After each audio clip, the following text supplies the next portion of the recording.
أعوذ بالله من الشيطان الرجيم.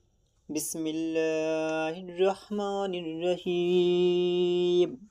تبارك الذي بيده الملك وهو على كل شيء قدير، الذي خلق الموت والحياة ليبلوكم أيكم أحسن عملا وهو العزيز الغفور.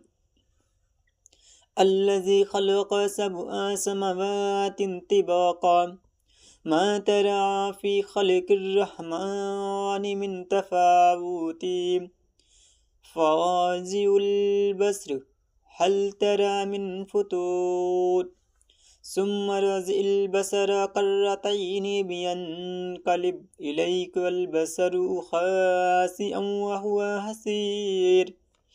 ولقد زينا السماء الدنيا بمصابيح وجعلناها رجوما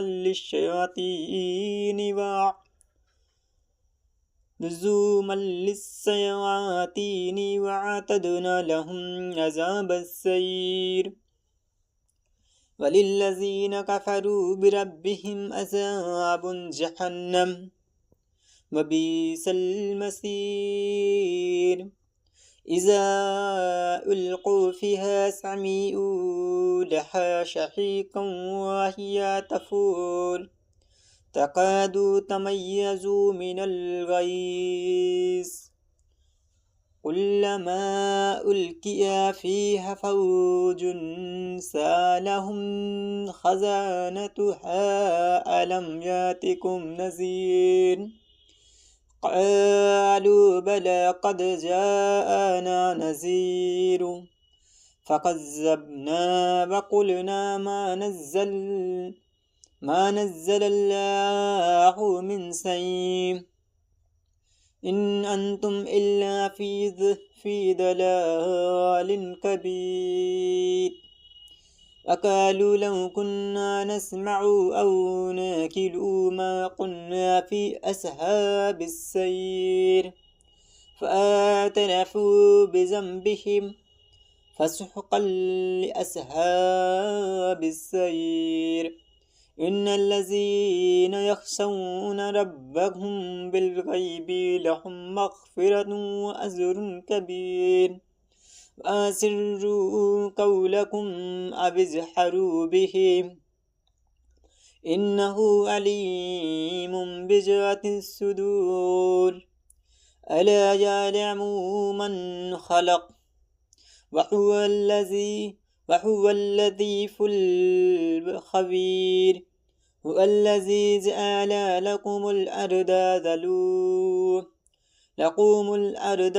ذلولا فامشوا في مناكبها وكلوا من رزقه وإليه النشور. آمنتم من في السماء أن يخسف بكم الأرض فإذا هي تمور أم آمنتم من في السماء أن يرسل عليكم حاصبا فستعلمون كيف نذير. ولقد كذب الذين في قبلهم فكيف كان نكير. أولم يروا إلى الطير فوقهم صافات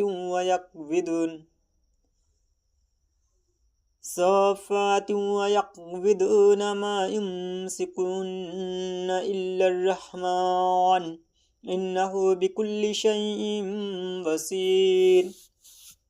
أمن هذا الذي هو جند لكم ينصركم من دون الرحمن إن الكافرون إلا في غرور.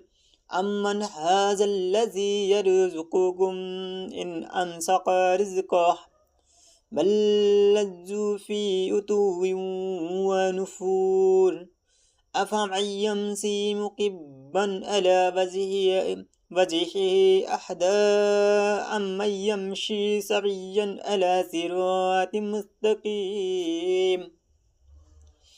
قل هو الذي أنساكم وجعل لكم السمع والأبصار والأفئدة قليلا ما تشكرون قل هو الذي زرعكم في الأرض وإليه تحشرون ويقولون متى هذا الوعد إن كنتم صادقين قل إنما العلم عند الله إنما أنا نذير مبين فلما رأوه زلفة سيئت وجوه الذين كفروا وقيل هذا الذي كنتم به تدعون قل أرأيتم إن أهلكني الله